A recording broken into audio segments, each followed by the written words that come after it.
सुन रहे हैं अहम और गीत की अनोखी कहानी। प्यार या तकरार, सिर्फ प्रतिलिपि एफएम पर।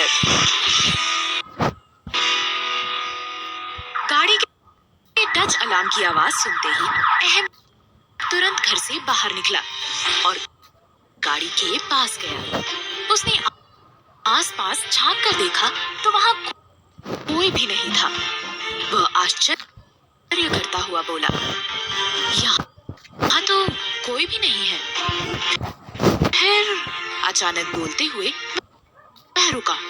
उसकी नजर गाड़ी के बोनट पर बिखरी कुछ फोटोज पर जा पड़ी। उसने आगे बढ़कर फोटो को हाथ में उठाया और जैसे ही देखा तो वह चौंक गया। वह हड़बड़ाहट में एक एक करके सभी फोटो देखने लगा। फोटो देखते हुए उसकी आंखें गुस्से से लाल होती जा रही थी। कुछ ही पलों में वो फोटो लेकर घर के अंदर दाखिल हुआ और हॉल में पहुंचते ही जोर से चिल्लाया, गीत नीचे आओ। गीत अभी अभी बिस्तर पर लेटी ही थी कि अहम की आवाज सुनकर हड़बड़ाकर बिस्तर पर उठ बैठी। अहम ने फिर से जोर से आवाज लगाई, नीचे आओ गीत। गीत बिस्तर पर से खड़ी होकर झल्लाते हुए बड़बड़ाई, अजीब लड़का है, मेरे पीछे ही पड़ गया है। अब पता नहीं कौन सा नया तमाशा ढूंढा होगा। वह कमरे से बाहर निकली और झुंझलाई आवाज में बोली, क्या हुआ? इतना क्यों चिल्ला रहे हो? अहम आंखें दिखाता हुआ बोला, मैंने कहा नीचे आओ। गीत उस पर गुस्सा करती हुई खुद से बोली, इसे लगता है मैं इसकी नौकर हूँ। जब चाहा आवाज देकर बुला लिया, जब मन किया डांट दिया। मैं नहीं जाने वाली उसके पास, देखते हो क्या करता है। फिर वह ऊपर से ही बोली, जो कहना है वहीं से कहो, मैं नीचे नहीं आऊंगी। ये सुनते ही अहम भड़क गया और बोला, ठीक है मत आओ, अभी मैं बताता हूं कि मेरा ऑर्डर नहीं मानने का अंजाम क्या होता है। वह किसी को कॉल लगाने लगा। गीत हैरान होती हुई बोली, ये कर क्या रहा है? उसी समय अहम ने कॉल पर कहा, तुम्हारी जमीन पर बस्ती वालों का अतिक्रमण है ना? चाहो तो उन्हें हटा सकते हो। मैं अब इंटरफेयर नहीं करूंगा। गीत चौंकती हुई बोली, क्या? अहम, तुम ऐसा नहीं कर सकते हो। तुमने प्रॉमिस किया था मुझसे कि आगे से बस्ती वालों को तंग नहीं करोगे।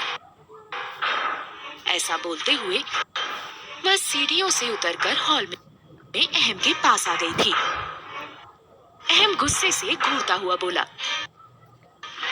और मैंने अब अपना प्रॉमिस तोड़ दिया है। तुम्हें जो करना है कर सकती हो।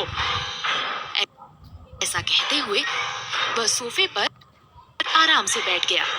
वहीं उसका एटीट्यूड देखकर गुस्से के मारे गीत ने अपनी मुट्ठियां भींच ली थी।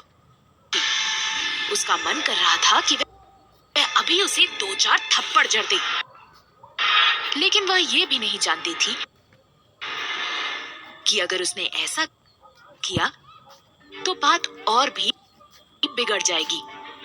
उसने खुद को शांत करते हुए कहा, तुम चाहते क्या हो?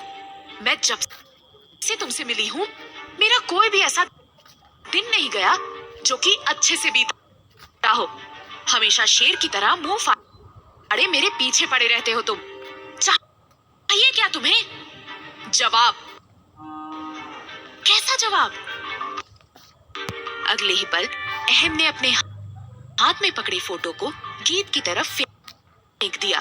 गीत ने फर्श से उस फोटो को उठाया और देखने लगी तो अचानक से वह भी चौंक पड़ी। नहीं थी कि ऐसा भी कुछ हो जाएगा। उस फोटो में असाइलम सेंटर में गीत का चेहरा साफ झलक रहा था।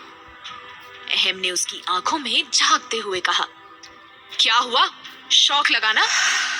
तुमने तो कहा था कि बस्ती गई थी, फिर असाइलम सेंटर में क्या कर रही थी? गीत भी हैरान थी फोटो देखकर। वह बोली, ये फोटो आपको किसने दी? अहम गुस्से में बोला, मुझसे क्वेश्चन मत पूछो, मुझे मेरे क्वेश्चन का जवाब चाहिए। क्यों गई थी तुम वहां? क्या तुम मेरा पीछा कर रही थी? गीत के पास अहम के क्वेश्चन का कोई जवाब नहीं था। वह योगेंद्र वाली बात नहीं बता सकती थी। अब उसे समझ नहीं आ रहा था कि क्या कहे। तभी अहम बोला, मुझे पता था कि तुम मेरे सवालों का जवाब नहीं दोगी, लेकिन मैं भी अहम कपूर हूँ। मैं भी पता करके रहूंगा कि तुम वहां गई क्यों थी, तुम्हारा मकसद क्या था, तुम मेरा पीछा क्यों कर रही थी? तब गीत बोली, मैं तुम्हारा पीछा नहीं कर रही थी। अहम गुस्से में खड़ा हुआ और उसके करीब आकर चिल्लाया, फिर तुम क्या करने गई थी वहां? कारण जानना है मुझे। क्या तुम्हारा कोई पेशेंट है वहां? तभी गीत ने कुछ सोचा और कहा, नहीं, मैं वहां अपनी सेवाएं देने गई थी। अहम को उसकी बातों पर जरा भी विश्वास नहीं हुआ। वह आगे कुछ कहता, उससे पहले ही दादू की कड़क आवाज उस हॉल में गूंजी, अहम!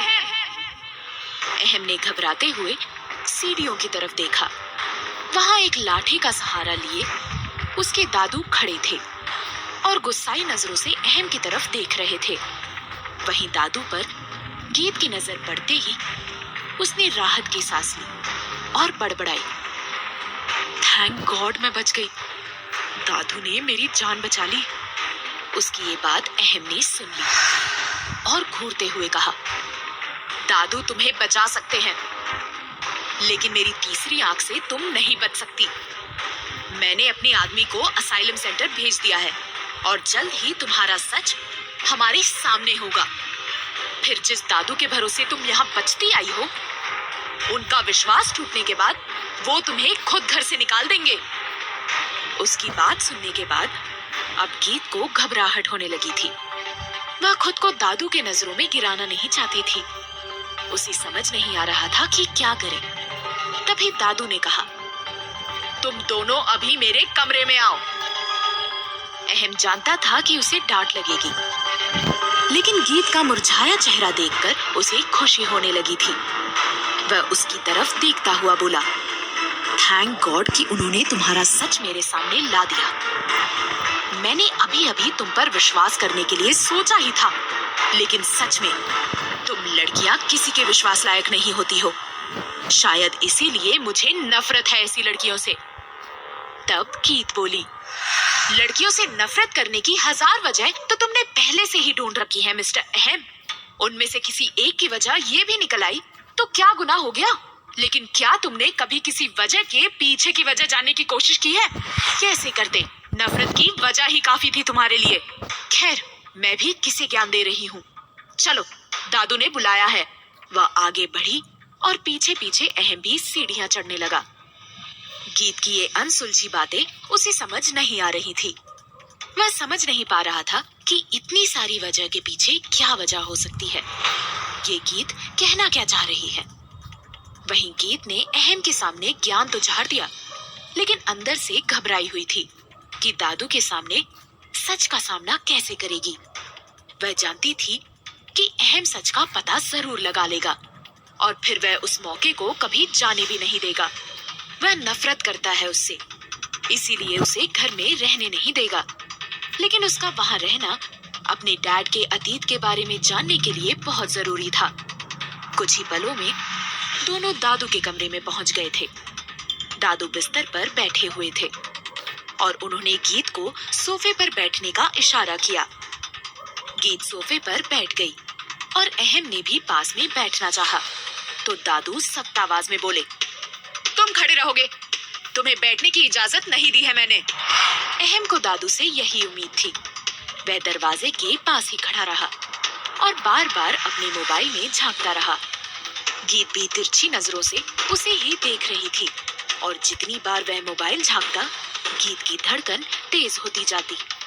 तभी दादू ने अहम की तरफ देखते हुए गुस्से में कहा, मैंने कहा था ना कि गीत के साथ तुम कभी भी नौकरों की तरह व्यवहार नहीं करोगे। उस पर चिल्लाओगे नहीं, उसे तंग नहीं करोगे। लेकिन तुमने ऐसा किया। जान सकता हूँ क्यों? अहम शांत भाव से बोला, सॉरी दादू, लेकिन मैं करता भी क्या? इसने काम ही ऐसा किया है। दादू बोले, तो तुम्हें इस तरह चिल्लाने का अधिकार किसने दिया? ये नौकर नहीं है तुम्हारी। अगर इसने कुछ गलत भी किया है तो तुम मुझे अगर बताते। मैंने तुम्हें गीत को यहाँ रखने को कहा था, तुमने नहीं रखा है इसे। सॉरी दादू। दादू गुस्से में बोले, सॉरी कहने से लड़कियों के प्रति तुम्हारा व्यवहार नहीं बदलने वाला। तुम्हें देखा है मैंने कि कैसे चिल्लाते हो लड़कियों पर। लड़कियों को रिस्पेक्ट देना होता है, उन पर चिल्लाना नहीं होता। शांति से भी बात हो सकती है, लेकिन शायद तुम्हें ये बात तब तक समझ नहीं आने वाली जब तक कि तुम पर नहीं गुजरेगी। तुम्हें याद है ना कि लास्ट टाइम जब तुम गीत पर गुस्सा हुए थे तो मैंने क्या कहा था? अहम हैरान होता हुआ बोला, दादू आप मुझे घर से निकालने वाले हैं? हाँ, तुम अभी इस घर से निकलोगे और तब तक वापस नहीं आओगे जब तक तुम्हारे अंदर लड़कियों के प्रति संवेदना ना आ जाए। जिस दिन तुम्हें गलती का एहसास होगा उसी दिन वापस इस घर में तुम्हारी एंट्री होगी। अब निकलो यहाँ से। अहम जवाब में कुछ कहता, उसी समय उसके मोबाइल पर एक नोटिफिकेशन आया। उसे देखते ही अहम का चेहरा खिल उठा, जबकि गीत का चेहरा उदास हो गया। क्या अहम को उसके ही घर कपूर मैंशन से निकाला जाएगा, या गीत के प्रति टूटेगा दादू का विश्वास? क्या गीत पता कर पाएगी अपने डैड का अतीत, या अधूरा रह जाएगा सपना? सभी सवालों के जवाब जानने के लिए सुनिए प्यार या तकरार, सिर्फ प्रतिलिपि FM पर।